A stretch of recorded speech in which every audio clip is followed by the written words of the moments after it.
Well, good morning, everyone, and thank you, Jerry, for that very long introduction. It always makes me feel somewhat old, but thank you. It's important. Thank you.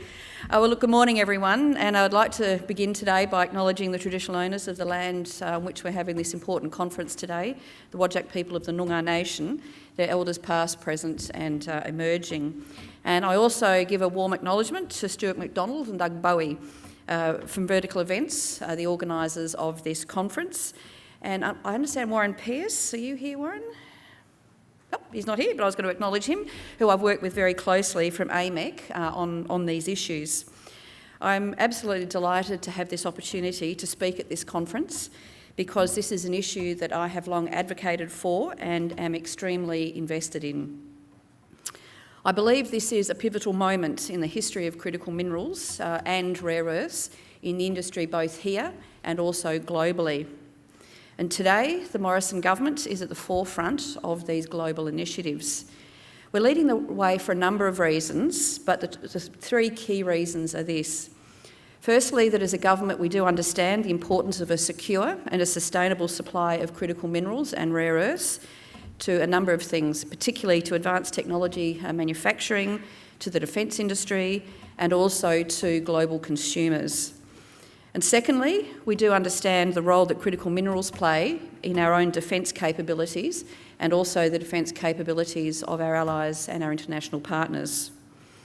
And thirdly, probably most importantly for those in the room here, we know that this industry presents a really fabulous opportunity for Australian industry, particularly here in Western Australia. So as a Senator for Western Australia, I have for several years been making the case for our rare earths and critical or tech minerals, a number of names for them now, but our industries here in Western Australia, but also more broadly across Australia. In 2018, I led the first critical minerals delegation to Canberra to raise awareness of the national strategic importance of the industry, but also critically on the vulnerabilities of this industry. Given our growing reliance on these materials, my key message in Canberra was this: critical minerals and rare earths is an issue that necessitates a national and a global approach to mitigate significant fragilities in the supply chain. I'm glad to say that the delegation was very successful and significant momentum has been achieved since then, which I'll detail shortly. But firstly, can I just be very, very clear on why this issue matters to us all? The key vulnerability to this industry is the dominance of a single nation across the production and the supply chains. That is our critical vulnerability. A single nation dominates that supply chain. The US and also the EU have established critical raw materials lists and are now looking very closely and in collaboration with us on how to secure alternatives to potentially threatened supply chains. The opportunity for all of us now is how we leverage the global strategic importance of the industry as leverage to support downstream developments here in Western Australia and more widely, as you're hearing today, across Australia. So this year, now as the Minister for Defence, I've had the opportunity to discuss the strategic importance of critical minerals and rare earths with representatives, a wide range of representatives, from NATO to the European Union, United Kingdom, the United States, Japan, India, Korea, Malaysia, and many others. And I'm pleased to advise that there is a rapidly growing international recognition that we need to agree together on the best steps to take forward to ensure that our supply chain is robust and it is diverse and there is a functioning marketplace.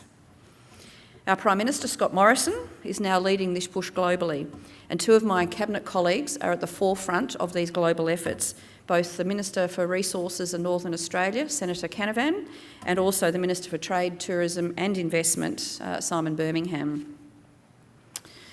The demand for the sectors requiring critical minerals and rare earths is strong and it is increasing.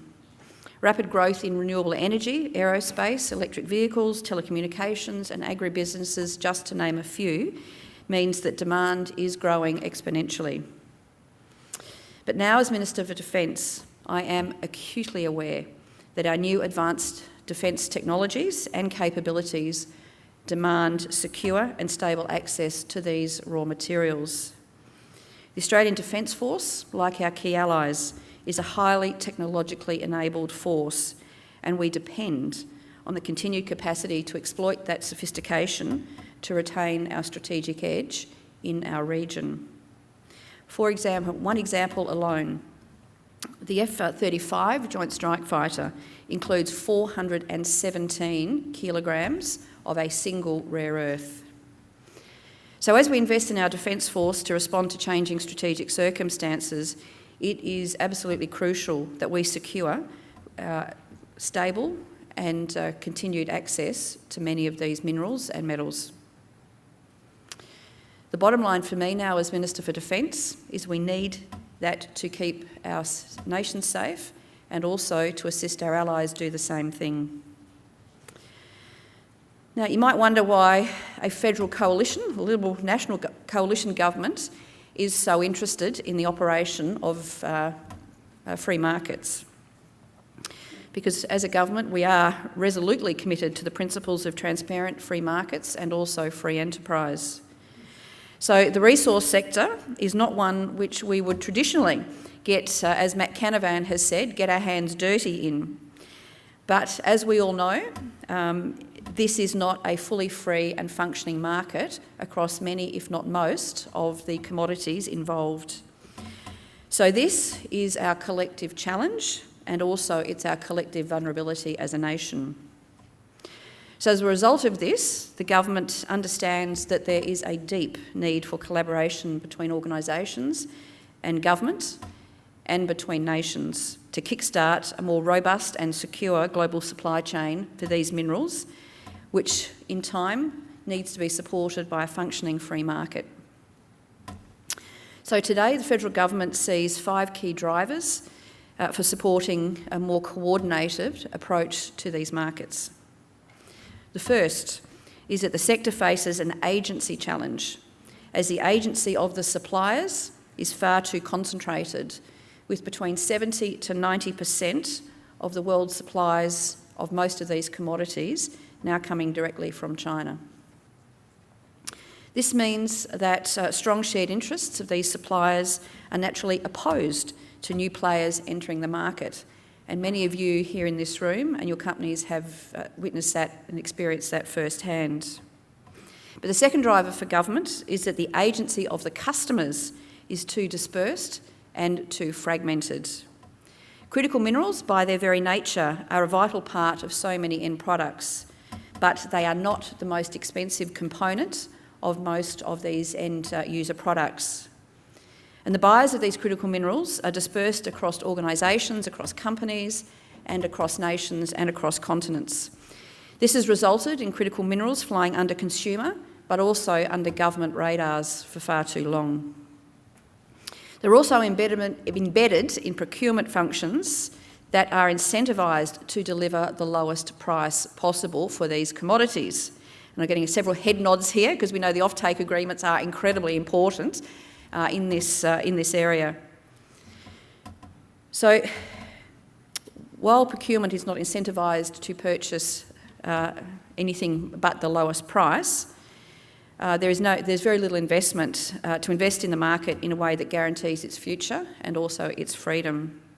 And this concentration of supplier agencies and the distribution of getting my words tangled up here. The concentration of supplier agency and the distribution of consumer agencies has combined to drive a cycle which is in effect a monopoly. And as we all know here, monopolistic cycles are always very difficult to break, and no one sector can break it alone. The third driver for government is that this sector is still very much in its infancy. This lack of maturity means that fewer alternatives to existing suppliers and methods are well developed and available. This means that the monopoly is even harder to break away from. So it's important that we all address these challenges now, as our reliance on critical minerals is growing quickly, making entrenched patterns of production increasingly harder to tackle. So the fourth driver for government is the newness of the market. There are many new and innovative methods of mineral processing that can, now and in time, provide real benefits to productivity and downstream processing. But they need time and they need capital to be brought to mature profitability. And the fifth driver for government is the need for early and speculative investment. This is particularly hard to satisfy given the distribution agency in the customer base that I've already outlined. This means there are fewer natural pools of capital in the market that are aligned to consumer interests. This in turn, we understand, makes it harder to bring on new sources of supply, to break the monopolistic cycle and to open up a free and functioning global market. So these are the 5 key reasons why a federal coalition government is committed to supporting this sector. Because we all have to work together to kickstart this market. But there are other areas of significant concern to myself, but also to the government. And this relates to the lack of real visibility on ethical and environmental standards across the supply chain. Because of the state of the market, as I've described, there is little, if any, scrutiny when it comes to the ethical standards and practices in the global critical mineral and rare earth supply chain. And I know many of you in this room will know firsthand of many of the horror stories that exist in relation to the production, not in Australia, but elsewhere, in many countries, Africa, South America and other places. So this means that traceability is becoming increasingly important, as we just heard from Arafura. An Australian mining industry has very real and competitive global strengths in transparency in relation to all of these commodities. And one example that I cite all the time that is now very well known globally is that of the DRC and cobalt, where 60% of the world's supply of cobalt is mined using child labour, often as young as 6, and leaving devastating environmental consequences in its wake. This is now referred to akin to blood diamonds, now as to blood minerals, and there is increasing global understanding of this and, again, requirements increasingly for ethical traceability. So we do have, in that sense also, a great opportunity for competitive advantage for our own minerals, but also to sell globally the message that if you're looking for sustainable, transparent and ethical sourcing of minerals, Australia and Australian companies operating elsewhere can provide that. As I don't need to tell any of you in this room, we do have the world's leading reserves of critical minerals. We've currently got more than 100 active projects developing deposits such as nickel, cobalt, magnesium, vanadium, graphite and many others. But together we can and we now must do much more together. On the 14th of November, Matt Canavan and Minister Birmingham and I announced that the government is taking steps to secure the future of rare earth and critical mineral projects by providing new financial options and a dedicated project facilitation office within the Department of Industry.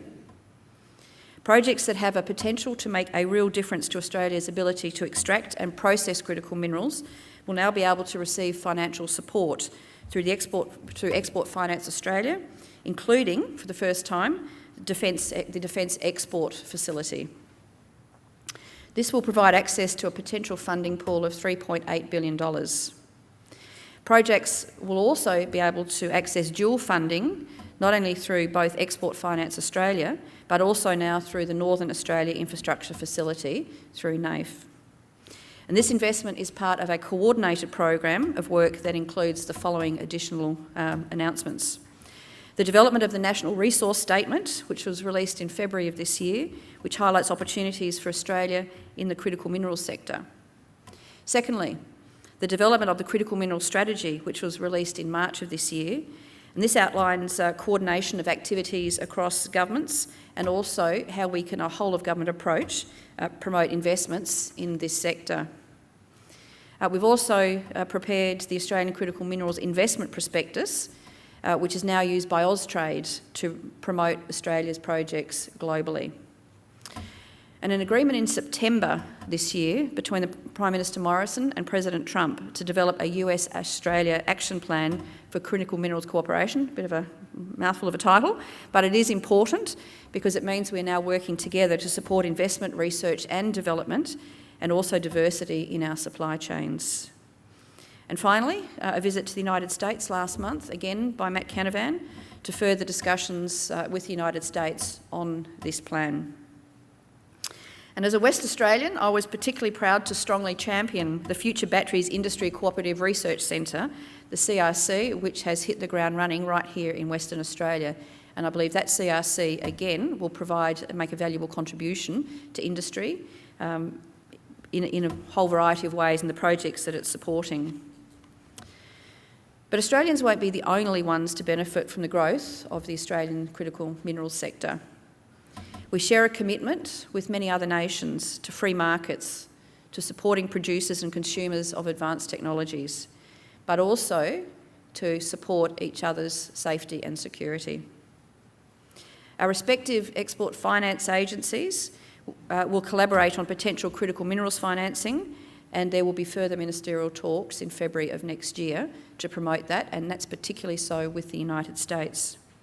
We've also further developed our partnership with a project agreement between Geoscience Australia and the United States Geological Survey, which again will be very important to progress this next year. These agreements pave the way for us to work together even more closely on understanding each other's country's geological resource potential, including rare earth elements, and develop a joint supply chain pathway. So in conclusion, the conversation on these minerals and rare earths has changed dramatically over the past 12 months. There is now a crystal clear understanding and a recognition that a fully functioning and free market has yet to develop in this sector. But for our economic future and also for our nation's security, it must occur. So to realise a fully functioning market and security of supply, the Morrison government is addressing the issue in conjunction with industry and also our international partners. So that's what we're doing as a government. But it is now up to investors and to all of you from the various aspects of the industry to do what you do best, seize the opportunities and develop new projects. By doing this together, it is not only in our nation's economic interest, but our nation's security depends on it as well. So thank you very much.